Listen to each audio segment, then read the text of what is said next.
Bonjour, je vais corriger l'exercice 10 du TD5. Cet exercice permet de revoir quelques définitions et puis d'étudier un système constitué de deux lentilles. Dans un cas, il est focal et dans l'autre cas, il est afocal. Donc les deux lentilles sont convergentes, respectivement on a 15 cm et 10 cm de distance focale. Donc on va faire le premier schéma. On va tracer un axe optique. On vous dit qu'il y a 5 cm entre les deux lentilles. Donc on fait le schéma. Voilà, donc j'ai dessiné l'axe optique. Maintenant je vais dessiner les lentilles. Voilà, j'ai dessiné la lentille L1, puis L2. Et maintenant je vais placer les foyers. Donc je sais que la première lentille c'est 15 cm de distance focale. Donc là j'ai 5 cm. Puis 10 cm de distance focale. Voilà, donc j'ai placé les repères. Alors le point O1 il est là. Et 15 cm plus loin, vous avez F1'. Et 15 cm avant, vous avez F1. Je passe à la lentille 2, là c'est O2. 10 cm plus loin, j'ai F2'. Donc voilà, ils sont égaux. Et là j'ai F2. Et maintenant, voilà, on va répondre aux questions. Le système est-il focal ou afocal?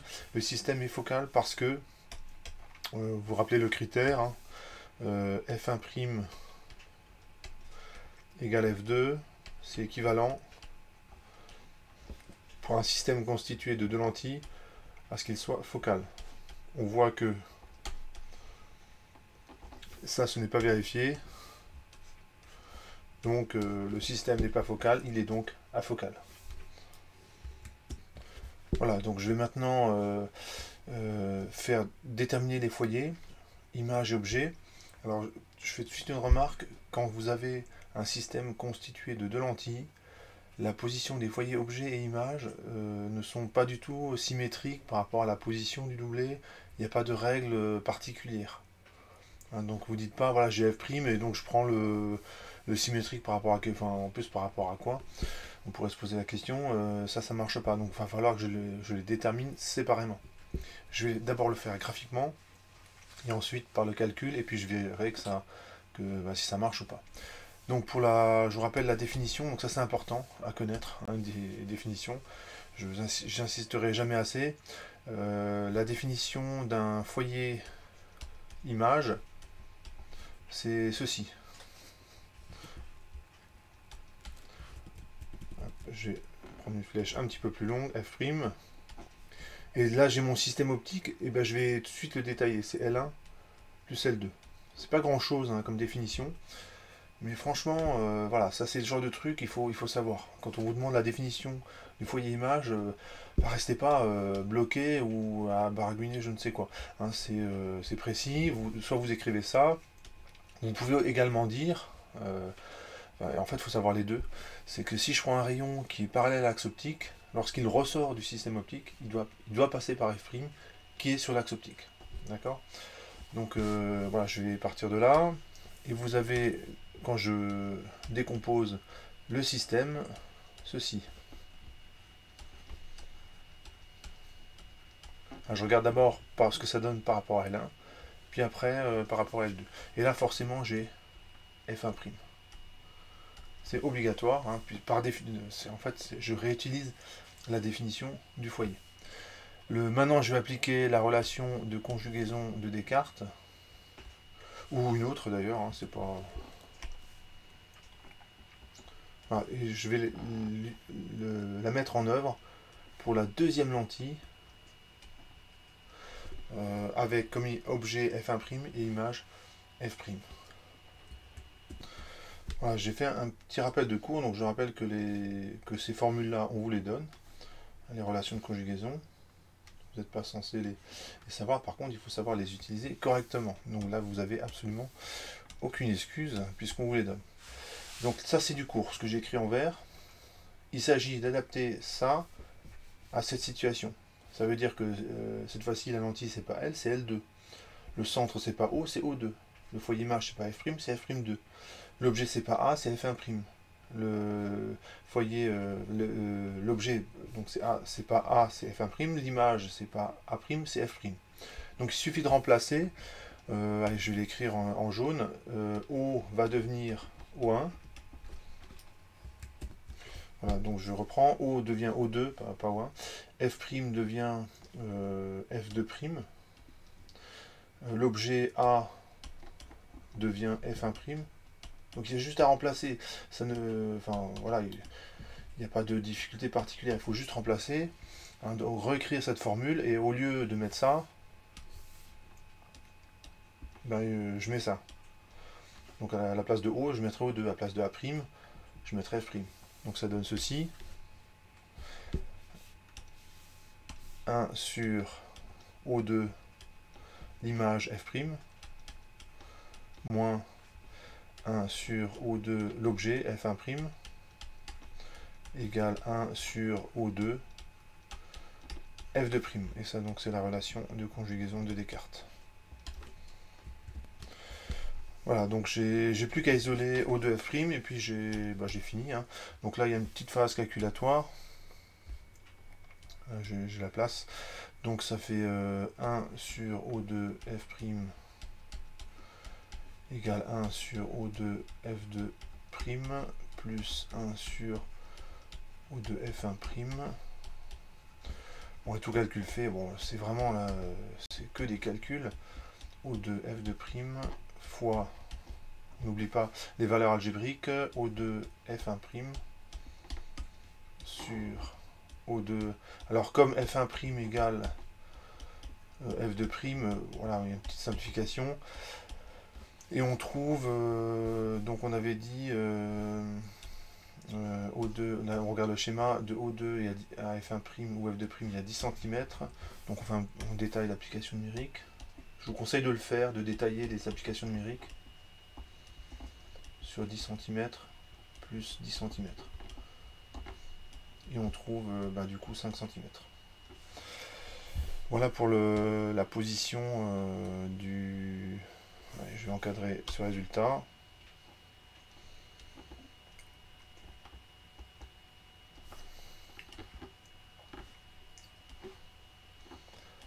Et on va placer... oh non, je vais le placer après. En tout cas, ce que je peux vous dire, c'est qu'il est, au milieu. Ce que je vais faire maintenant, après la détermination par le calcul, je vais le déterminer en faisant un tracé. Donc je prends un rayon lumineux parallèle à l'axe optique, comme ceci. Et ce rayon, je vais simplement regarder ce qu'il devient après les deux lentilles. Donc ce que je vais faire, c'est déjà tracer le rayon après la lentille L1, et bien sûr ce rayon, je dois le mettre en pointillé là. Pourquoi? Parce que il est dévié par la lentille L2 avant d'arriver à F1'. Je mets en gras le rayon au début. On n'oublie pas les flèches parce que c'est un rayon lumineux.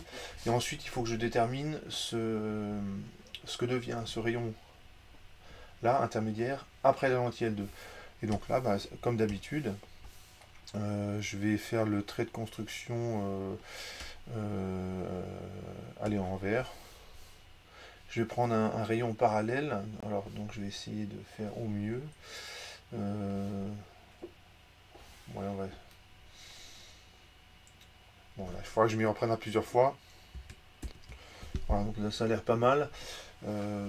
Bon, comme toute construction géométrique, il y aura des petites erreurs, hein, c'est jamais parfait. Bon, faites au mieux.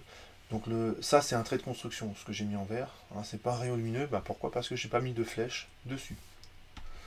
Alors, et je continue. J'ai besoin d'un deuxième trait de construction qui est de représenter le plan focal image. Hein, donc le plan de front de F1'. Et je sais que le rayon, il passe comme ceci. Et on n'oublie pas les flèches sur le rayon lumineux. Et je me rends compte que c'est pas terrible. Du coup, je vais refaire le schéma. J'ai l'impression qu'ils sont parallèles, mais j'ai dû me tromper un petit peu dans le schéma, donc je vais le refaire. Voilà, donc je pense que c'est un petit peu mieux comme ça. Alors, on n'oublie pas les flèches sur les rayons. Et le foyer F', je vais bien le représenter, il est ici. On a F'. Voilà, donc et on constate que O2F', bah, c'est bien la moitié de O2F2', donc c'est-à-dire 5 cm, donc tout ça c'est bien cohérent. Hein, c'est cohérent avec ça. On va peut-être le rédiger. Voilà, une petite phrase, donc la détermination graphique est cohérente avec les calculs. J'ai passé, donc je refais la même chose, mais cette fois-ci avec le foyer objet. Donc cette fois-ci, je m'intéressais au point qui renvoie après le système à l'infini, enfin des rayons parallèles à l'axe optique. Donc je vais refaire le schéma. Voilà, le temps de refaire le schéma. Donc cette fois-ci, je vais m'intéresser à la foyer objet. Donc j'écris la définition. Par définition, le foyer objet, ça donne par le système ici qui est constitué de L1 puis de L2, un objet à l'infini sur l'axe optique. Donc, il faut savoir écrire ça. Il faut savoir aussi que tout rayon qui est issu de F, il se retrouve parallèle à l'axe optique après le système de lentilles. Donc je vais faire les deux déterminations par le calcul et graphiquement. Donc je commence par décomposer le système. Voilà, donc on rédige un petit peu. Donc la première lentille, donc c'est L1, puis L2. Et je sais que toujours par la définition du foyer, hein, je la réutilise deux fois en fait. Ici, et puis je vais la réutiliser là, forcément là j'ai F2. Et ce que je vais faire maintenant, c'est appliquer la relation de conjugaison de Descartes à la première lentille, donc c'est ici. Et comme tout à l'heure, bah, je vais remplacer, donc là c'est la lentille L1 de centre O1, de foyer image F'1, l'objet c'est F et l'image c'est F2. Donc bon, ce que j'écris là, c'est un truc qu'il faudrait écrire au brouillon ou pas l'écrire du tout. Après tout, c'est quand même pas enfin, je pense, hein, si compliqué que ça. Donc O va devenir O1, F' va devenir F1'. L'objet qui est ici, c'est F, et l'image qui est ici, c'est F2. Donc je ne réécris pas la relation de conjugaison de Descartes. Donc ça donne ceci.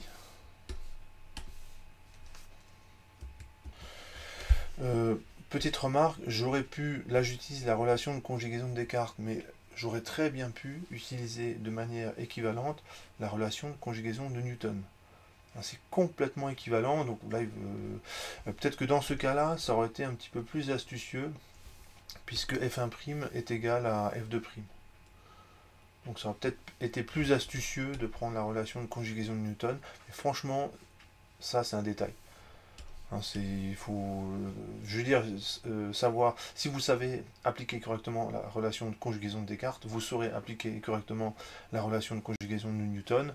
Éventuellement, une méthode est un petit peu plus astucieuse suivant les exercices, mais je veux dire, tant pis pour les astuces, hein, il faut juste savoir appliquer ici la relation de conjugaison de Descartes, c'est moi qui fais le choix pour vous. Ça donne ceci, donc c'est 1 sur O1 l'image F2, moins 1 sur O2 l'objet, c'est-à-dire F, égale à 1 sur O2, excusez-moi, pourquoi j'ai mis O2 puisque c'est la lentille 1. Ça c'est l'objet, égale 1 sur O1 F1'. Éventuellement, ce que vous pouvez faire pour ne pas vous tromper, c'est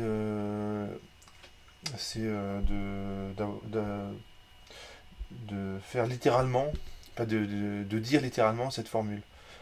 1 sur le centre de la lentille sur l'image, moins 1 sur le centre de la lentille, l'objet, égale 1 sur le centre de la lentille et son foyer image. Vous pouvez le dire comme ça. Et donc du coup, bah, vous allez piocher. Bah, quand c'est l'objet, bah, c'est F. Quand c'est l'image, c'est F2. Quand c'est le centre, bah, c'est O1. Quand c'est le foyer image, c'est F1'. Maintenant que c'est écrit, bah, il y a une petite phase calculatoire. Alors, moi, ce qui m'intéresse, c'est le foyer. Donc, je vais isoler O1F. Donc, ça fait 1 sur O1F égale 1 sur O2 F2 moins 1 sur O1 F1'. Et donc O1 F. Ouais, je vais détailler le calcul pour une fois. 1 sur O1 F. Ah, j'écris pas bien. 1 sur O1 F égale à 1 sur O1 F1'. Donc je mets au même dénominateur. Là aussi, ne vous trompez pas dans les calculs. Hein, c'est pas des calculs si compliqués que ça. Donc vous prenez le temps de les faire correctement et bah, tout va bien. Donc O1F, en fait je retourne l'expression, donc ça fait O2F2 fois O1 F1' sur O1 F1' moins O2 F2. Et on fait l'application numérique. Alors pour faire l'application numérique, on va chercher sur la figure O2 F2, c'est moins 10 cm.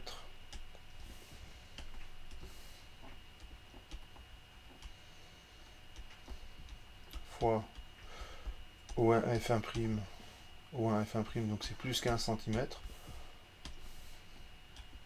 Si vous n'avez pas de schéma à proximité, et ben il y a de bonnes chances que vous fassiez une erreur. C'est moins, et là c'est O2 F2, on avait dit que c'était moins 10 cm. Donc il faut faire attention, là il y a deux fois un signe moins, donc ça va donner un plus. Et ça fait donc moins 150 sur 25. Il faut faire l'application numérique. Donc normalement ça fait moins 6 cm. Voilà, donc on a l'expression de O1F et puis on va faire la construction géométrique en espérant que on ne s'est pas trompé. Ça c'est l'avantage en optique, hein, c'est que vous avez en fait un moyen de vous corriger. C'est une fois que vous avez fait les calculs, c'est faire la construction géométrique. Donc c'est ce que je vais faire maintenant. Je place pas encore le point F. Je vais faire la construction géométrique et voir si c'est cohérent. Donc l'idée c'est on part d'un rayon parallèle. Donc je le mets ici.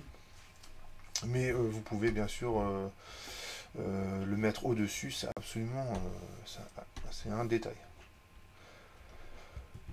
Pourquoi? Et on a besoin que d'un rayon parce qu'on sait que le foyer objet il est forcément sur l'axe optique. Hein, parce qu'il y a un rayon qui est évident qu'on ne trace jamais, c'est celui qui est confondu avec l'axe optique. Ce rayon-là, il est confondu avec l'axe optique. Je trace le rayon intermédiaire et je sais que il vient de F2. Évidemment, une partie du rayon, je la mets en pointillé parce que évidemment ce rayon-là, il n'était pas là. Avant la lentille L1, il vient d'ailleurs parce que il y a la lentille L1 tout simplement. Je mets en gras le rayon intermédiaire. On n'oublie pas la flèche. Et maintenant, je vais déterminer le rayon avant la lentille L1. Donc ce que je vais faire, comme tout à l'heure, c'est que je vais tracer le rayon parallèle à l'axe optique qui passe par O1. Donc oui, ça m'a l'air quand même pas mal. Je trace le plan focal objet de la lentille L1 et je sais que le rayon il passe par là. Ouais, ça a l'air pas mal ça. Et donc le foyer objet, il est ici.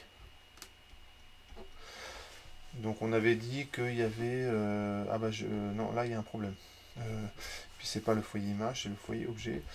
O1F, c'est pas bon. Donc forcément j'ai dû faire une erreur de calcul. On trouve plutôt moins 3 cm.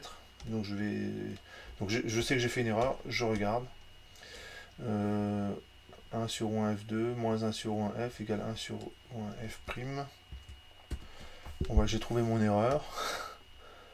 Je sais pas pourquoi, j'ai mis un 2 ici alors que c'est un 1. Bon bah c'est... Donc je vais corriger hein, cette erreur. Et vous voyez, ça peut arriver les erreurs. Hein, et donc c'est simplement quand vous constatez une erreur, bah, cherchez-la, quoi. Cherchez votre erreur. Ne la laissez pas sur une copie. Parce que là vous êtes sûr que vous n'avez pas les points. Donc je corrige. Ici, il faudra que je corrige ici, ici et ici. Hein, dès que j'ai c'est O2F, O1F2, O1F2, O1F2 et ici. Voilà. Et forcément, cette valeur et cette valeur, c'est pas bon. Ça et ça, c'est pas bon.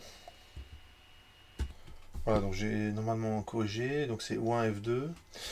Et ce qui fait que O1F2, c'est moins 5 cm et pas moins 10. Et donc ça change, ça va changer l'application numérique. Et donc cette fois-ci, ça fait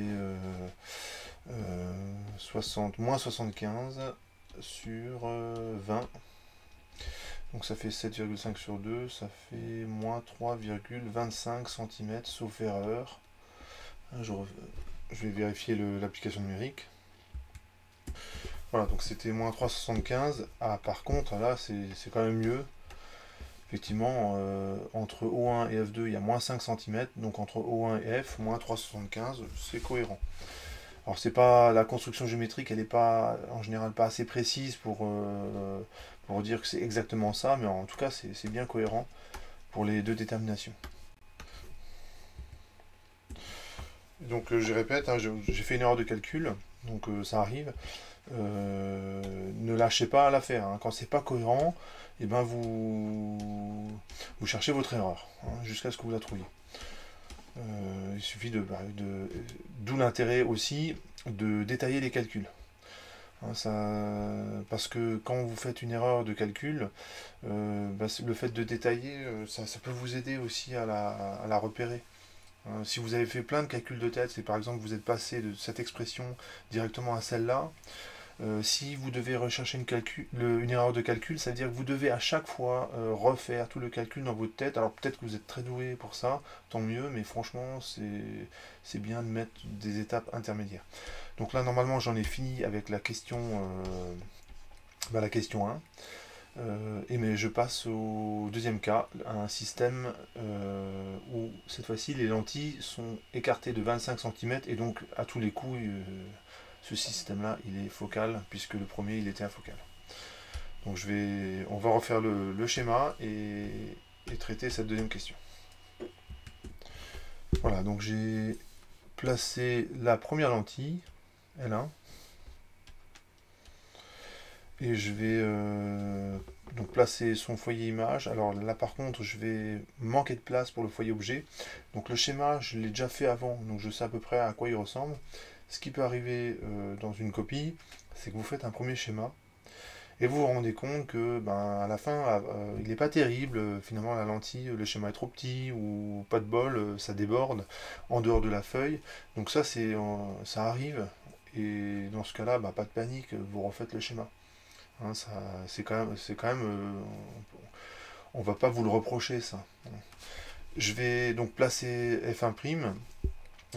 Moi j'ai placé F1 mais il n'apparaîtra pas lorsque je vais exporter le document en PDF puisque je vais dépasser les bords de la feuille. Mais là en tout cas pour la vidéo je vais pouvoir le faire. Donc plaçons la lentille L2 à 25 cm puis les foyers.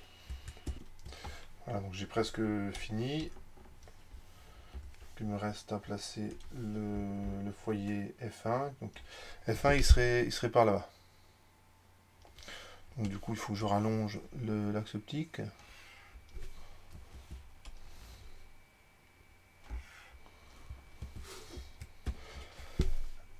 Alors F1' il est là. Et il est confondu avec F2. Effectivement, là vous avez 10 cm. Là, vous avez 15 cm, donc on a bien le critère pour un système afocal. Ici, vous avez F1 qui va être en dehors de la feuille, et vous avez F2 qui est un petit peu plus loin. Donc on peut le placer également. Bon, il se trouve que en fait, je vais pas m'en servir de F2. Donc F2, il est là. Bon, il se trouve que je vais pas m'en servir, mais on peut quand même le placer. Du coup, il faut que je rallonge l'axe optique. Voilà, donc j'ai placé tous les deux lentilles et tous les foyers. Donc le système, il est focal. Voilà. Donc F1' égale F2. Je rappelle que c'est équivalent à ce que le système soit focal. Donc la démonstration, allez, je vous la fais rapidement.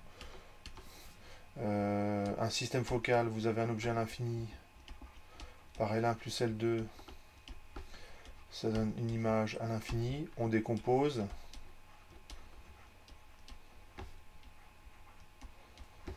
Et on se sert des définitions du foyer image et du foyer objet. Voilà, je viens de les écrire et ça y est, j'ai mon critère. Donc c'est bon, petite démonstration qui est très facile quand on connaît bien son cours. Donc finalement, le système il est focal et on vous demande cette fois-ci de calculer le grossissement. Donc le grossissement par définition, c'est l'angle des rayons émergents divisé par l'angle des rayons qui sont incidents.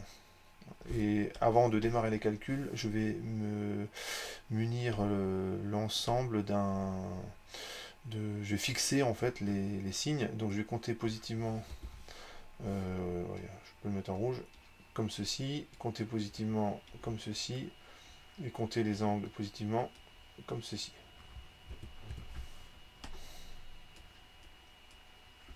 Voilà. Donc ça c'est important, hein, puisqu'on travaille avec des valeurs algébriques, donc avec des valeurs qui peuvent avoir des signes négatifs. Je vais tracer des rayons lumineux parallèles qui arrivent sur ma lentille, sur ma lunette, puisque du coup c'est une lunette que je suis en train d'étudier. Voilà, donc évidemment je trace ce rayon là qui est le plus simple, c'est celui qui passe par le centre de la lentille, et puis je le fais arriver jusqu'à la lentille L2 où il va forcément être dévié. Je vais tracer d'autres rayons parallèles, donc ça donne ceci. Voilà, donc j'ai tracé, alors ici j'ai 5 rayons, mais en fait mettez-en 3, ça suffit largement, même 2 à la limite ça suffit. Un c'est un petit peu léger. Enfin, non, un ça suffit pas, tout simplement. Les rayons, qu'est-ce qu'ils font? Ils convergent dans le plan focal, donc c'est un foyer image secondaire. Encore une définition. Donc on a les rayons intermédiaires qui sont comme ceci. Celui-là, il passe par le foyer image secondaire. Ensuite, celui-là, pareil.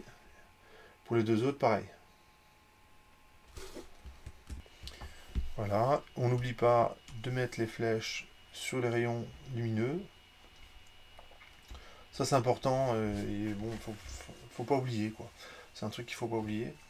Et là il y a une astuce. Donc enfin une astuce, c'est pas vraiment une astuce, mais il faut y penser. C'est à tracer ce rayon là, celui. Je sais que les rayons ils vont ressortir parallèles. Je le sais. Donc parce que c'est un système afocal. Donc j'ai juste besoin de la direction des rayons émergents. Alors évidemment, j'ai un petit problème, c'est que alors soit vous avez un gros coup de bol, j'y étais presque, vous avez un rayon intermédiaire qui passe par O2, et donc ce rayon-là, il n'est pas dévié, et il traverse la lentille L2 comme ceci. Évidemment, c'est totalement improbable que ça arrive, c'est pas grave, vous le rajoutez, donc vous pouvez le rajouter comme un trait de construction, donc c'est pas un rayon lumineux, c'est juste un trait de construction qui vous donne la direction des rayons émergents. Donc il faut absolument y penser à ce rayon-là, voilà, c'est tout. Quand on traite la lunette, il faut savoir que c'est quand même pas mal de faire cette construction-là. Et donc tous les rayons qui émergent, ils sont comme ceci.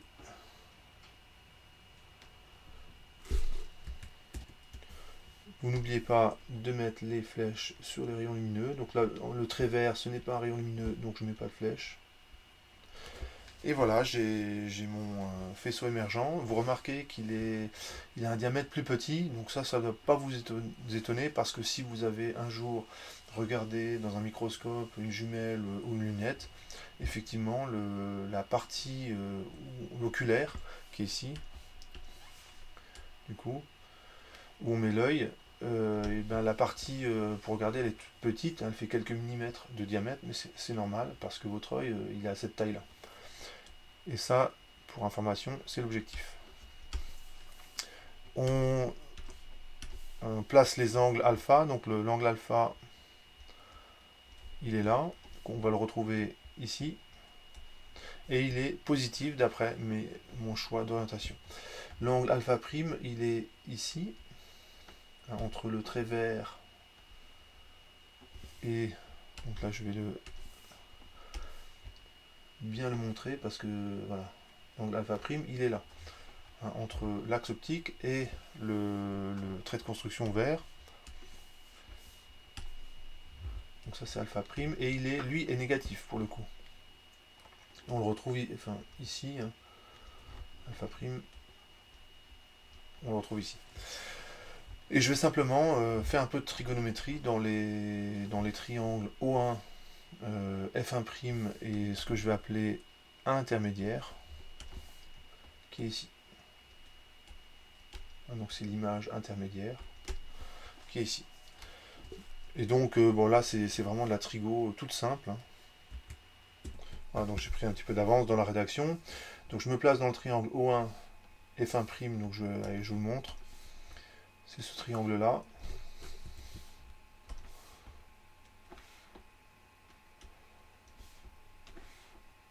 Voilà, c'est ce triangle là qui est rectangle ici. On a quoi? Alors je vais... bon, vous l'avez vu. On a tangente alpha qui vaut côté opposé. Donc c'est F1'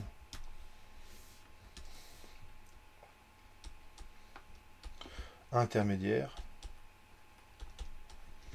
sur le O1 F1'. Alors là, je vais avoir un petit problème, c'est au niveau des signes. Quand vous avez un schéma comme ça, il faut que ce que j'ai dit en fait est correct avec des angles géométriques qui sont positifs. Mais là, il faut faire attention. Alpha, il peut être négatif. Et je vous rappelle la convention d'orientation. Je compte positivement quand je me déplace vers le haut.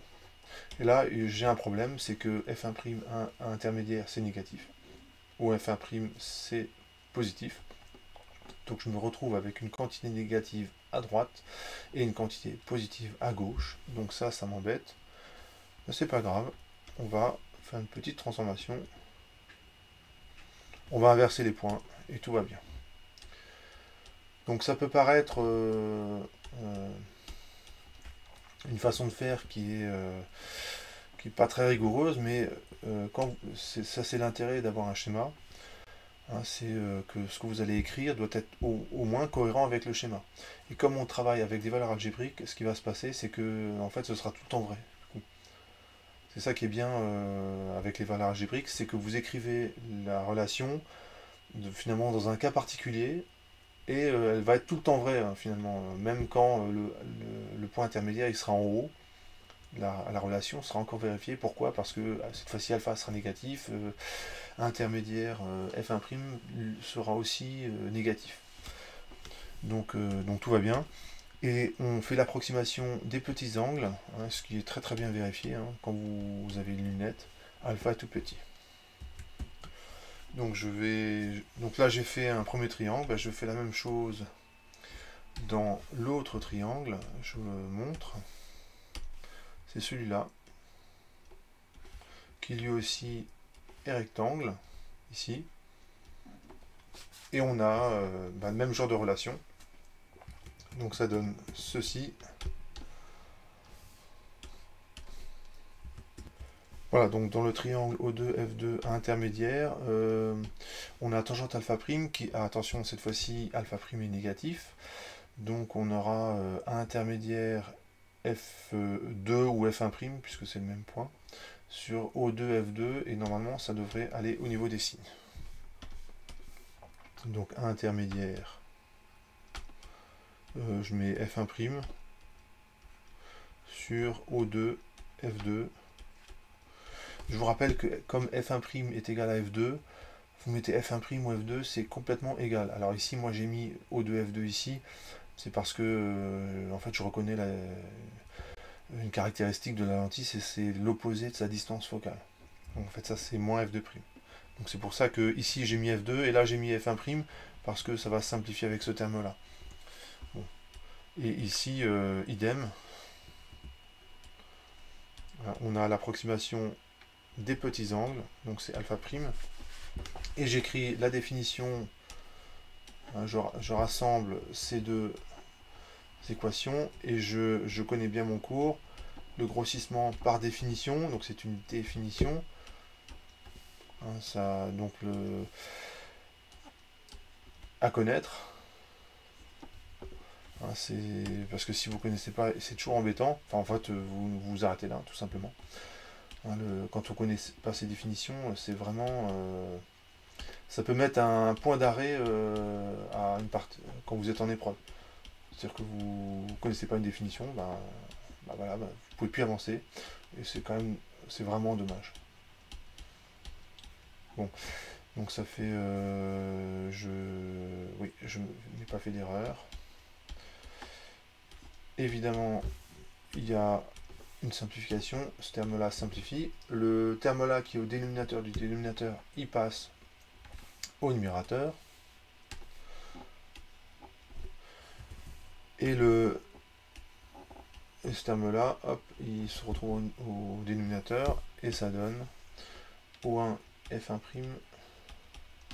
sur O2 F2. Et on retrouve, en fait, c'est un résultat du cours, c'est que le grandissement d'une lunette, enfin le grossissement, pardon, d'une lunette, c'est moins F1' sur F2'. Ici, on reconnaît